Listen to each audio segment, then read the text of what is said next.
Assalamualaikum warahmatullahi wabarakatuh. Nama saya Rosyan Egy Pratama dari kelas 11 Multimedia 1. Di sini saya akan membagikan video-video yang telah saya buat selama PKL di Inspektorat Jenderal Kemendikbudristek yang dilaksanakan selama 3 bulan dari bulan Februari sampai dengan bulan April.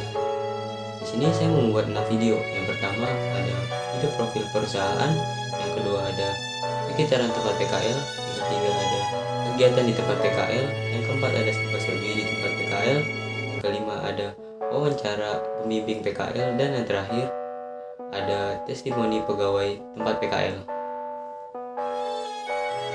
Berikut video yang pertama, yaitu profil perusahaan Inspektorat Jenderal Kemendikbudristek. Halo sahabat Itjen, Inspektorat Jenderal adalah aparat pengawasan internal pemerintah atau disingkat APIP di lingkungan Kemendikbud yang dipimpin oleh seorang inspektur jenderal yang berada di bawah dan bertanggung jawab kepada Menteri Pendidikan dan Kebudayaan. Tugas Inspektorat Jenderal Kemendikbud adalah melakukan pengawasan internal di lingkungan Kemendikbud.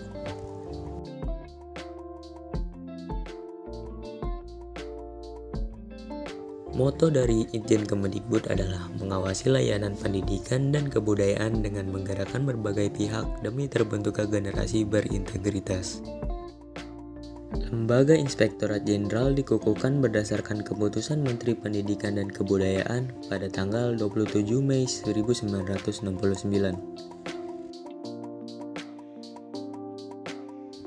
Pada awal berdirinya, organisasi Inspektorat Jenderal Depdikbud terdiri dari 4 inspektorat, yaitu 1 organisasi dan metode, 2 personalia, 3 material dan keuangan, 4 proyek pembangunan.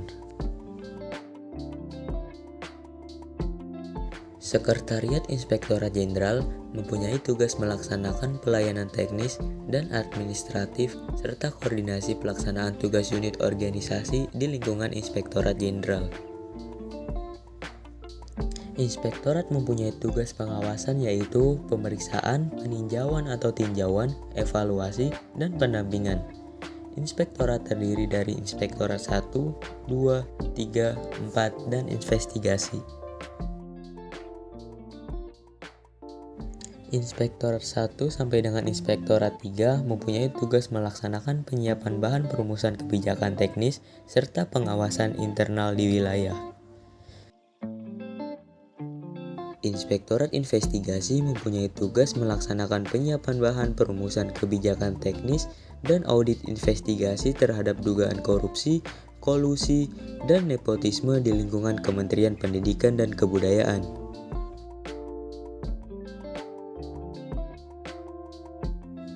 Inspektorat Jenderal menjalin kerjasama pengawasan dengan BPKRI, BPKP, KPK, Kejaksaan Agung, Satgas Saber Pungli, Kemenko Polhukam, Pusat Penelitian dan Analisis Transaksi Keuangan, Kemenkeu, Kemendagri, Kemenak, Kemenristek Dikti, Lembaga Perlindungan Saksi dan Korban, Ombudsman Republik Indonesia, Indonesia Corruption Watch, Transparansi Internasional Indonesia, dan Lembaga Swadaya Masyarakat.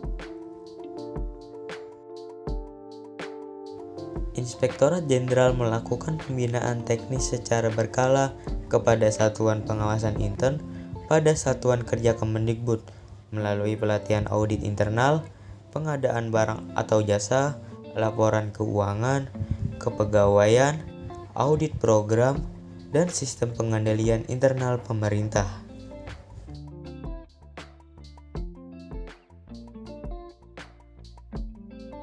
Nah, itu dia info sedikit tentang Inspektorat Jenderal. Untuk info lebih lanjutnya, kunjungi laman itjenkemendikbud.go.id. Video kedua, ada sekitaran tempat PKL. Ada apa aja sih di sekitar tempat PKL Inspektorat Jenderal Kemendikbudristek? Halo semuanya, kali ini saya akan mengajak kalian untuk berkeliling di sekitaran tempat PKL saya.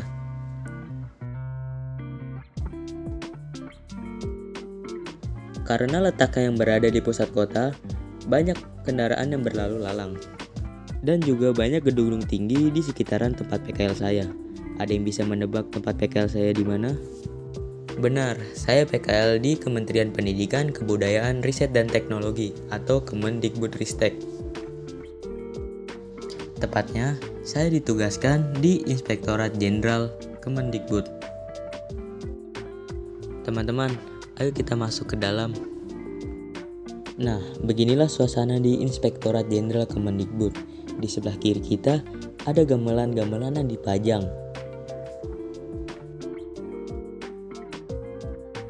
Di sebelah kanan kita terdapat lobi, gunanya untuk menerima tamu yang datang. Ayo ikut saya ke ruangan saya bekerja.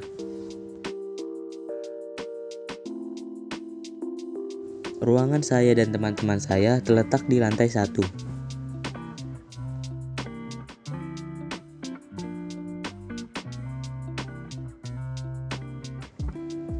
Nah, ini dia tempat saya mengerjakan tugas bersama teman-teman saya.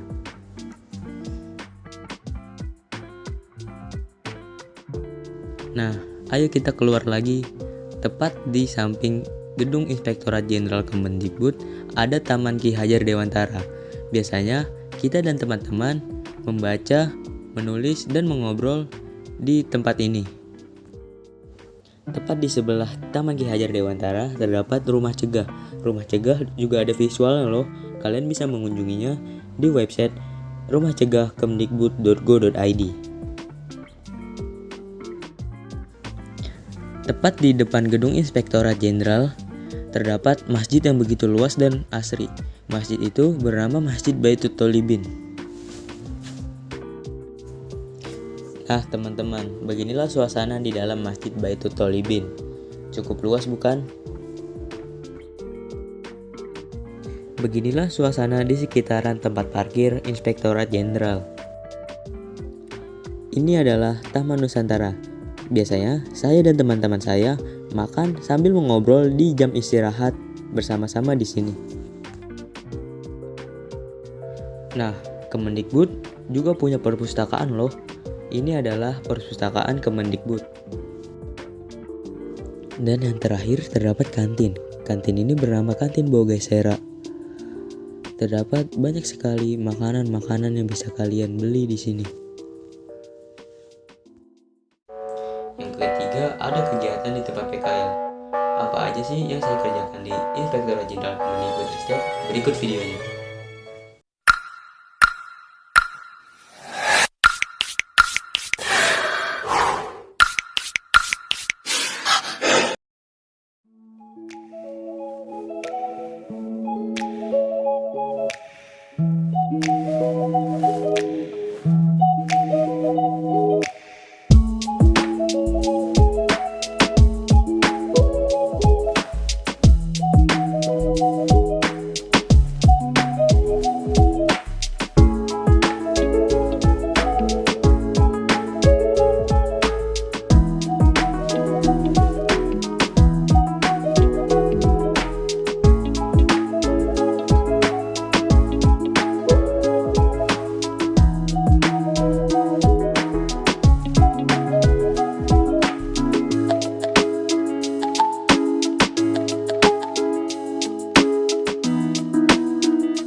berjuang keempat, ada serba-serbi di tempat PKL. Berikut videonya.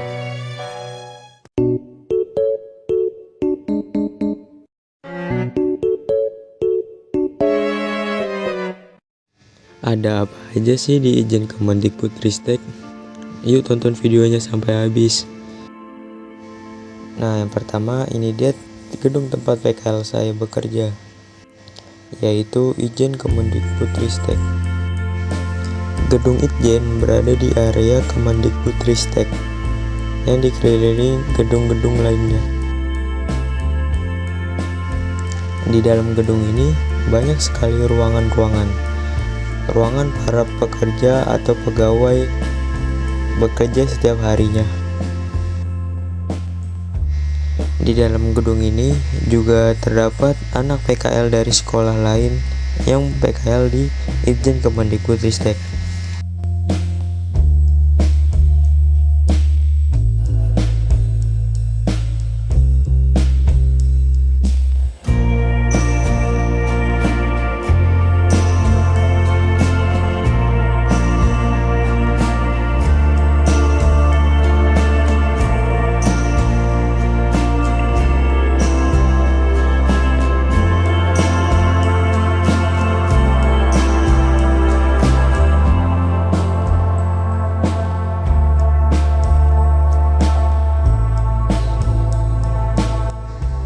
Ini dia toilet di gedung Itjen, sangat bersih.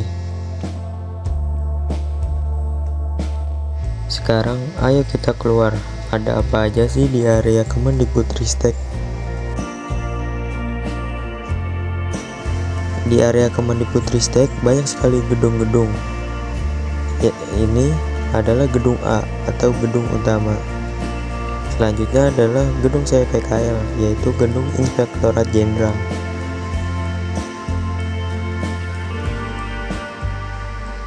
Nah, di sini juga ada gedung E. Terdapat juga gedung Sekretariat Jenderal.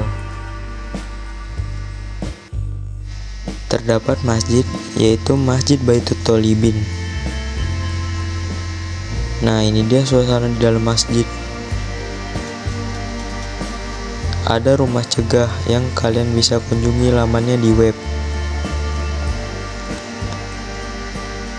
Terdapat taman Nusantara untuk kalian makan.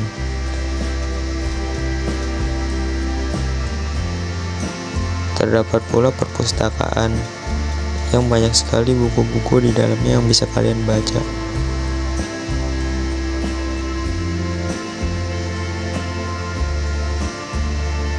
Terdapat gerai UMKM. Isinya adalah toko-toko UMKM. Dan harganya juga sangat terjangkau.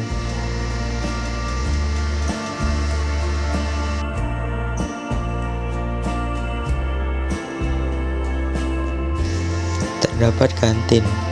Kantin tersebut bernama Kantin Bogasera. Di sini banyak penjual aneka-aneka jenis makanan dan minuman. Selanjutnya, terdapat lapangan di atas gedung yang bisa kalian gunakan. Ini ada lapangan futsal.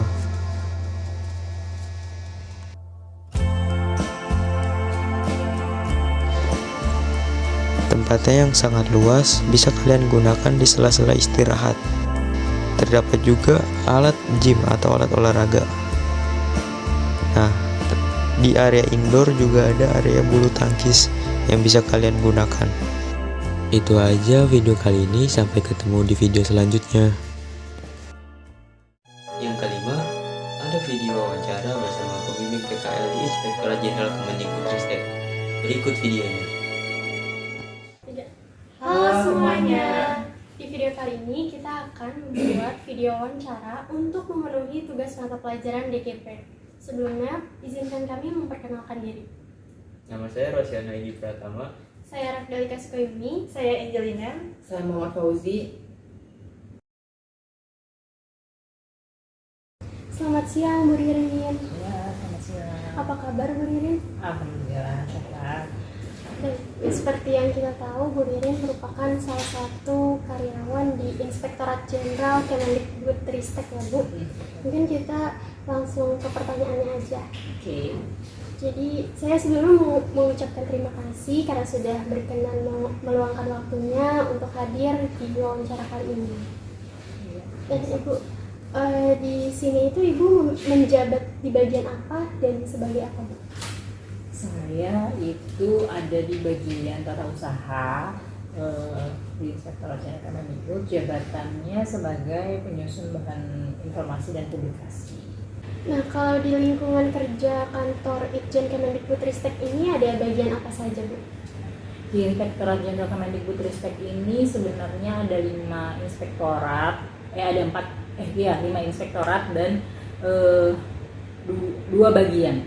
Jadi Inspektorat 1, Inspektorat 2, Inspektorat 3, Inspektorat 4, dan Inspektorat Investigasi. Mereka punya bidang pengawasan yang berbeda-beda gitu. Jadi misalnya Inspektorat 1 mengawasi bidang kebudayaan, terus misalnya Inspektorat 2 Public Dasmen, 3 itu BSKAP kalau nggak salah ya. Kemudian yang 4 itu Dikti. Untuk investigasi khusus itu menangani pengaduan yang masuk. Jadi dia bisa masuk ke bidang apapun. Kalau ada laporan pengaduan dari masyarakat, itu yang turun biasanya dari Inspektorat Investigasi. Nah, untuk di sekretariat, sekretariat. Jadi bagian umum dan 2 bagian lagi ada di sekretariat. 2 bagian ini adalah bagian tata usaha dan bagian pengolahan laporan pengawasan atau PLP.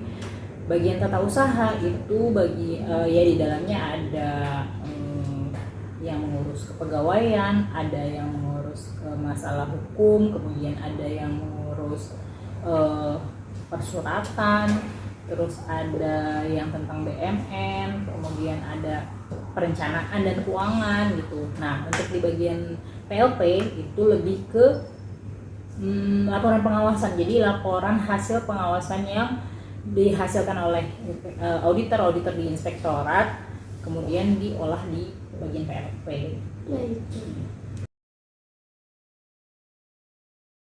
Bagaimana budaya kerja di perusahaan ini? Di Itjen Kemendikbud ya, budaya kerja di Itjen Kemendikbud itu sebenarnya mengacu pada core value-nya ASN, karena kan Itjen Kemendikbud itu bagian dari pemerintah. Nah, core value-nya ASN itu sekarang pasti masyarakat mungkin udah sering dengar ya. Jadi yang berakhlak itu singkatan dari berorientasi pelayanan, kemudian akuntabel, kemudian kompeten, ada harmonis, loyal, adaptif, dan kolaboratif gitu. Baik Bu, saya lanjut ke pertanyaan berikutnya. Apa saja program yang dijalankan di Inspektorat Jenderal Kemendikbudristek?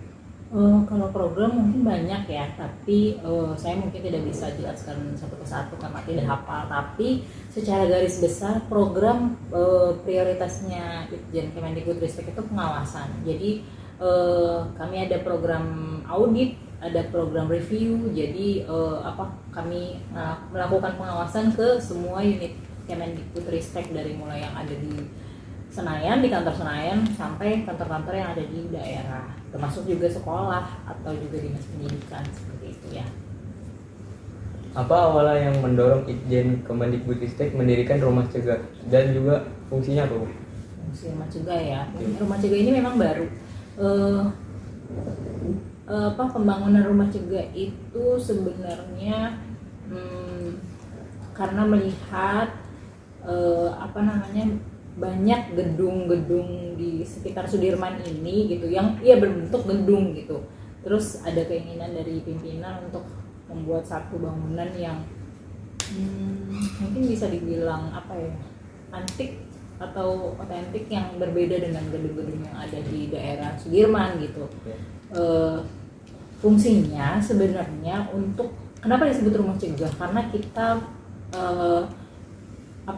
berawal dari semangat untuk mencegah, baik itu mencegah korupsi, mencegah kekerasan, mencegah adanya intoleransi, mencegah adanya radikalisme. Jadi diharapkan rumah itu menjadi semacam posko pengaduan yang bisa didatangi oleh masyarakat, misalnya yang ingin melaporkan atau menyampaikan pengaduan. Tapi di dalam situ tuh sebenarnya kalau kalian masuk, kalian bisa lihat ada beberapa karya, lukisan, kata-kata gitu di dalam rumah cegah itu yang diambil dari Galeri Nasional. Jadi mereka dari Galeri Nasional meminjamkan beberapa karya untuk dipajang di rumah cegah itu gitu.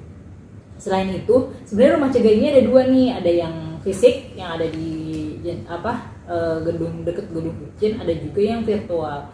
Nah, di rumah cegah yang virtual itu sebenarnya juga banyak informasi yang bisa didapatkan. Jadi kami berikan semacam galeri informasi, berbagai macam galeri informasi dari mulai mengenai anti korupsi, juga tentang kekerasan yang sedang digencarkan oleh pencegahan kekerasan yang sedang digencarkan oleh Mas Menteri ini ya, mengenai 3 dosa itu. Jadi kemudian di situ juga ada yang namanya pojok acara, itu untuk menyampaikan ke masyarakat, misalnya nanti ada Itjen mau mengadakan acara, kemudian mereka perlu daftar atau registrasi, biasanya di situ kita berikan ruang di rumah cegah itu gitu. Kalau boleh tahu websitenya apa ya Bu? Nanti biar teman-teman bisa. Oh iya, rumahcegah.kemdikbud.go.id. Oh baik Bu. Terus apakah bisa anak magang nantinya langsung diterima sebagai karyawan di Inspektorat Jenderal Kemendikbudristek? Oh, kalau anak magang, jadi gini, kan Kemendikbudristek ini termasuk kementerian, jadi pemerintah. Pegawai yang ada di sini biasanya sebagian besar maksudnya adalah PNS gitu. Kalau PNS biasanya melalui berbagai macam tes dulu ya, baru bisa diterima dan ditempatkan di sini. Kalau anak magang bisa nggak kesini? Ya bisa aja, tapi mungkin nggak langsung udah habis magang terus habis itu langsung jadi pegawai. Enggak, tapi bisa aja dia, misalnya kamu sekarang magang di sini terus kemudian 10 tahun atau 15 tahun kemudian saya ketemu kamu udah jadi PNS nih gitu. Kan itu mungkin aja gitu. Gitu. Baik Bu, terima kasih. Baik Bu, seperti yang kita tahu, Itjen Kemendikbudristek ini menerima siswa dan mahasiswa untuk magang. Lalu sudah berapa lama Itjen Kemendikbud menerima siswa dan mahasiswa untuk magang?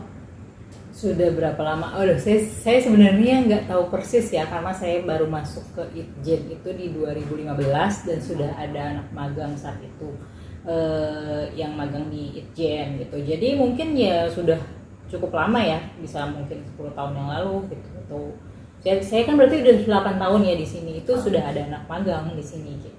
Baik, apakah akan terus berlanjut untuk menerima siswa dan mahasiswa yang ingin magang?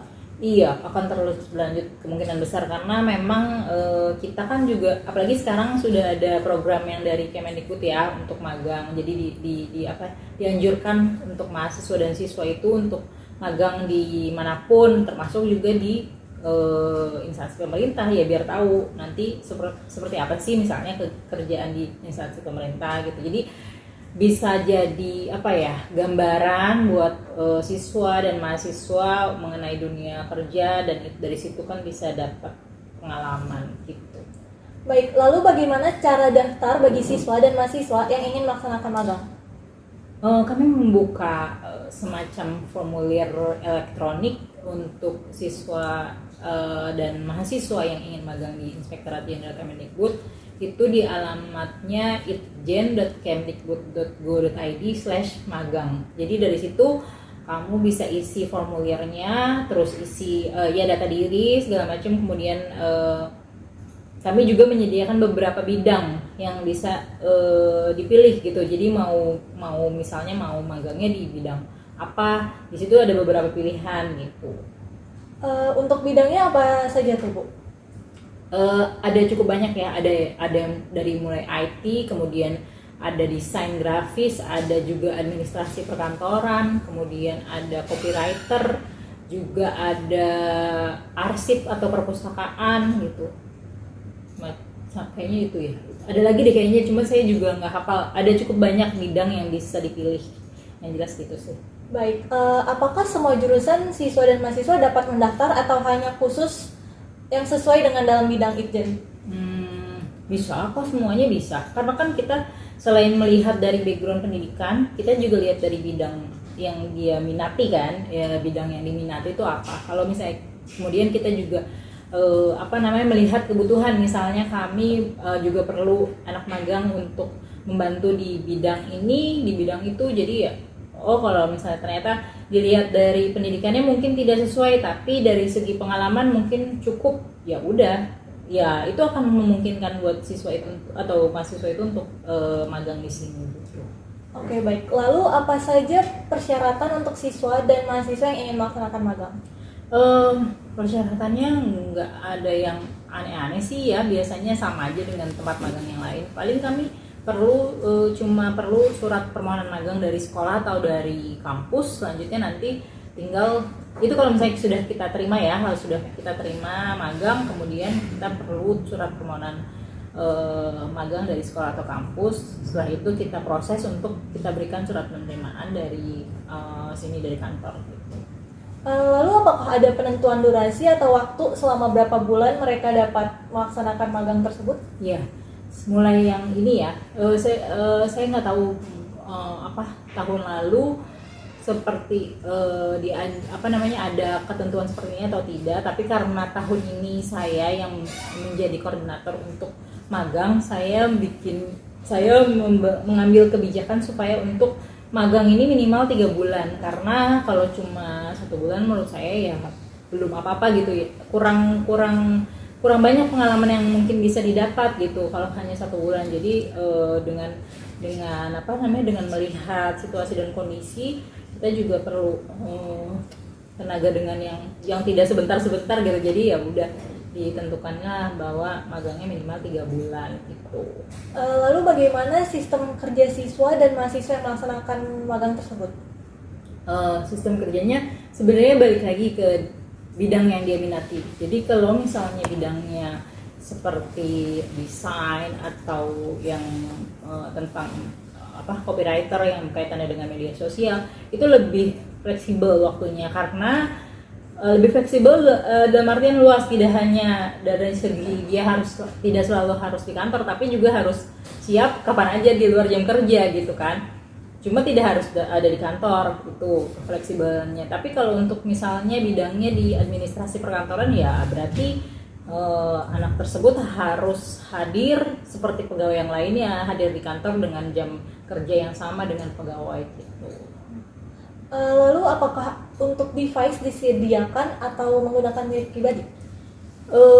Umumnya milik pribadi ya, maksudnya milik pribadi siswa dan mahasiswa, karena kami tidak menyediakan secara khusus beberapa device untuk siswa atau mahasiswa yang magang, tapi beberapa alat bisa dipakai bersama. Jadi ada alat-alat yang memang sudah ada di kantor, sudah disediakan di kantor seperti kamera, itu kan terus alat perekam seperti itu kan banyak, ada beberapa di kantor gitu. Itu sebenarnya bisa digunakan bersama-sama gitu. Boleh beri sedikit tips atau mungkin pesan untuk siswa dan mahasiswa yang ingin melaksanakan magang, Bu? Mungkin tipsnya apa ya? Ya itu yang seperti yang sudah mungkin orang-orang tahu, kebanyakan di zaman sekarang ini kebanyakan siswa atau mahasiswa yang magang orientasinya bukan lagi pengalaman atau semacam ilmu pengetahuan yang tidak mereka dapatkan di bangku di kelas gitu ya, tapi justru malah cara untuk mendapatkan uang sakul lebih gitu. Sebenarnya itu tidak ada salahnya, tapi jadinya itu seperti standar anak magang sekarang gitu, sekarang ini.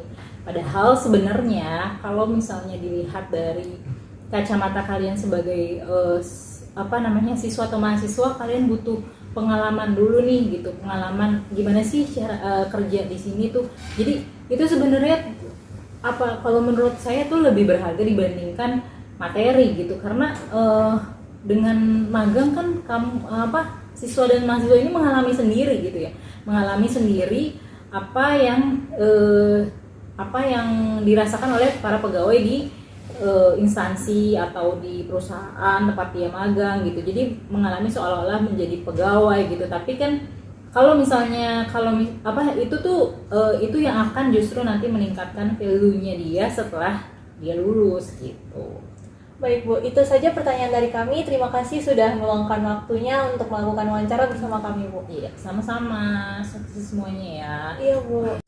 Itu saja dari kami. Kurang lebihnya mohon maaf. Terima Terima kasih. kasih. Yang keenam atau yang terakhir, terdapat video, wawancara, atau testimoni pegawai PKLD Inspektorat Jenderal Kemendikbudristek. Berikut videonya.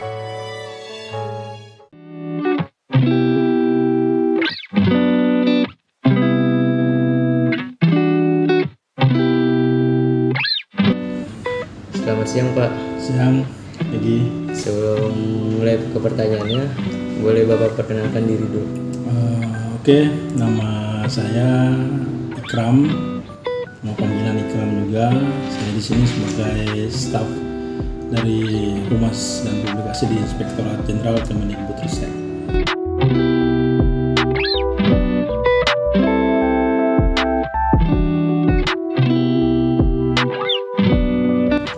Kalau boleh tahu tugasnya apa aja Pak? Kalau tugas utama saya di sini yaitu sebagai seorang fotografer. Tapi di selain itu juga saya juga ngurusin terkait kehumasan di Inspektorat Jenderal ataupun juga menjadi teman yang sama-sama belajar buat teman-teman PKL ataupun juga teman-teman magang.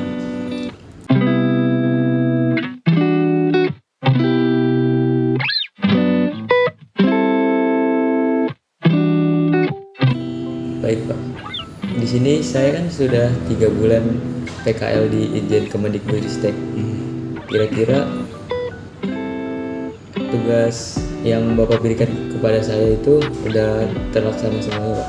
Oke, Egi ya, Egi ini udah dalam 3 bulan cukup lama juga ya di magang ataupun PKL di Itjen, terutama di Humas, dan juga tugas-tugas yang kami berikan ataupun saya berikan khususnya pada Egi semuanya sudah terlaksana gitu. Dan hasilnya menurut saya pribadi ya bagus gitu loh, bisa jadi pengalaman sendiri buat Egi khususnya. Ya Pak, pasti nantinya banyak pengalaman yang saya dapat dari Itjen Pak. Tuh.